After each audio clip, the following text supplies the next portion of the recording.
We asked, what is Britain's top import from China? That'll be computers. But first, are we a nation of miserable hypocrites when it comes to China? We've suddenly become very righteous, haven't we, over the Beijing Olympics? There's calls for a boycott, all those attempts to extinguish the Olympic flame and so on. But do we really have any right to get on such a high horse? Of course, what's happening in Tibet is appalling. Independence protesters murdered, not to mention other human rights abuses across China. There's Darfur, of course. China, some of you may know, is one of Sudan's major economic partners and the main supplier of arms to Khartoum, many of which then find their way into the civil war, which has seen more than 200,000 people die in 5 years. Terrible, terrible stuff. But the Chinese also make cheap computers, cheap clothes, cheap toys, cheap phones, cheap everything. Fantastic. Oh, and they'll happily dispose of all our unwanted toxic rubbish. I remember seeing a film a couple of years ago of Chinese kids roasting toxic circuit boards over open flames, releasing plumes of sort of brain-rotting fumes into the atmosphere, into their own heads. Did we protest then? No. Do we boycott Chinese goods? No. So are we a bunch of hypocrites for taking a pop at the Beijing Olympics, Dave? Yes, we are. And it's a hypocrisy that's going to continue. But there is a difference with sort of rewarding China with the Beijing Olympics and than there is with doing business with them. I mean, I think it would be absolutely impossible to cut off all business with China. The world would grind to a halt. If you go to any of the major ports of the world, you see those container ships rolling in. Then we should shut up, yeah. Put up and shut up, let them get on with it. Let's have great games and forget all about it. But in which case, you don't have to necessarily also reward them with the greatest sporting event in the world. But one of the arguments for actually giving them Sorry, was reward them with a sporting event which cost them millions to stage, or reward them with millions and millions of British pounds sterling. I agree that it's I'm getting lost here. No, I agree that there is hypocrisy involved. I just think it's absolutely impossible for anyone to back away from the trade. I mean, one person wants to do something, one shop wants to decide we're not taking any Chinese goods, they can do that, but, you know, country's still going to be swamped with them. There's nothing you can do about that. What you can do, this is one arena in which people can make it. We've imposed economic boycotts on countries in the past. Why can't we do it? Why can't we do it to China? Fine, I'd be all in favour, but it's not going to happen. No, it's not going to happen, no. Yeah, I agree with you. It's the hypocrisy. I agree with you. Maybe it should happen. It's not going to happen. So money speaks louder than morals? Yeah. But this is a situation where you can protest. This has been rumbling on for many years. They shouldn't have actually given the Olympics to China in the first place, but now they have. Isn't it great that the Chinese government realised that there's this groundswell of opinion all around the world? It's actually bringing... the Chinese people knew about it, of course, but they don't, because the Chinese government won't let them. That is the problem. But I'm going to the Olympics. I love track and field. I've been to the last 2 Olympics, so I'm going to Beijing to see them and bird watching before that. But... you know, what the Olympics is about is a celebration of all these great athletes. So you think Tibet should be under Chinese occupation, the Dalai Lama is a fraudster, and you totally support China's involvement in selling arms to Sudan? No, absolutely not. No.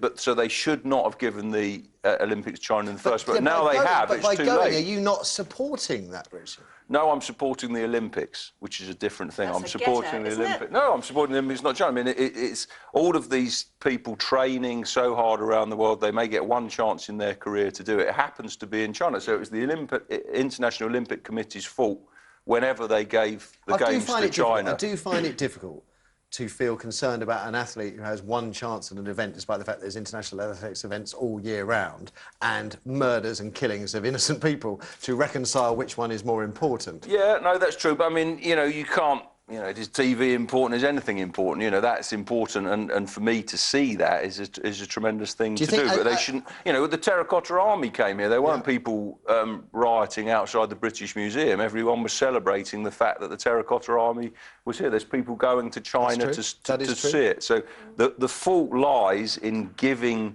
the Olympics to China. Now it's been done. It's, you know, Steven Spielberg pulled out. That was the impetus for this major thing around the world, and obviously the riots in Tibet. Go on, Anne, what are you shaking your head? I mean, the IOC gave the Olympics to Beijing for various reasons, but one of the reasons... Sackload of cheap clothes and a couple of and there may have been all sorts of commercial interests, who knows? I wonder where that Olympic torch was made. But they do say that one of the best ways to influence China is to... I mean, what you're doing is taking the West into China for those few weeks. The Chinese people can't escape that this is what the West is about, this is what the ideals are about. There will be debates, whether they like it or not. Whether they see them all or not, they'll see some of the protests. I mean, it is a way of shining... Will they? It's better than not shining any light Will in they there, see some of the protests? All the people I've seen interviewed in China so far haven't got a clue what's going on. That's because it's not actually happening yet. But once it happens inside The Olympic flame is moving around the world and no one in China knows it's constantly being interrupted. As I was saying yesterday, when an American sits in the stadium and reveals their Free Tibet T-shirt and it is caught on camera,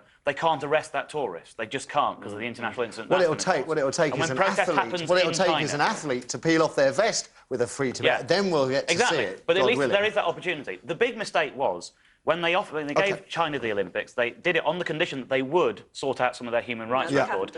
Except there's no way they can withdraw it. They can't halfway through the process say, actually, we're not having it in Beijing now. You've been very naughty and walk away. And it's too late. I hear you. Are we a nation of hypocrites, folks? What do you say, Corinne? Let's hear what John thinks in from Bournemouth on line 1. John, good morning.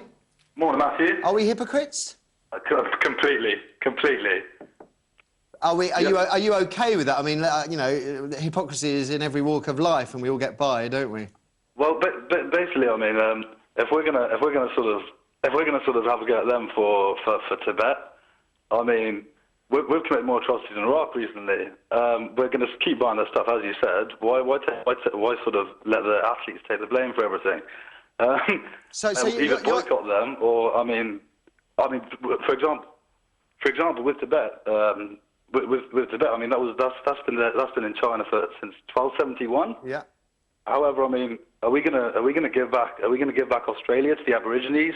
There's a thought. America to the natives. Well, there's very few left, but nice thought too. I know, but it's I mean that's complete hypocrisy. Yeah. So I mean. So are you saying, John, that we should just shut up? I think we should just shut up. I think we should just shut up, get our own house in order, or shut up about it. We can't sort of say, okay, and do as I do, not as I say. I mean, as you're saying earlier, you say reward them with sports. I mean, who was it? What's it called? Guy sitting next to you, saying we're rewarding them with a sporting event, but we're going to be rewarded with a sporting event later. I mean, we're getting the Olympics in 2012, although we've committed more sort of killings around the world than they have in Tibet. These are countries that were already part of them. I mean, well established well before. I mean, a lot of our colonies were. Yeah. So Okay. No, I hear where you're coming from. The difference with us getting the Olympics is that while we have committed lots of atrocities, you and I, John, have the right to walk down the street protesting about it. Yeah, and watch it on television and discuss it on television, which is something I'm very grateful for. We mainly committed those atrocities in a less enlightened time. Yeah, I mean, you could say that, you know, tens of thousands of innocent people have died in Iraq in a war that had no UN mandate and many people view as illegal. So our house isn't exactly in order, but of course that's fewer people than have died in Darfur. But we will allow the protests against that, presumably, over the next... Although, very interesting, you see, because the bit that I'm still most angry about of all, and it seems so trivial, is the policeman telling people to remove T-shirts, saying, get China out of Tibet. I think that's, you know, if it has an abusive word on it, then fair enough, you don't put it in. But it's our right to wear what we like, isn't it? Yeah. See, I exercise it every day. Thank you for the call, John. Thought-provoking stuff, appreciated.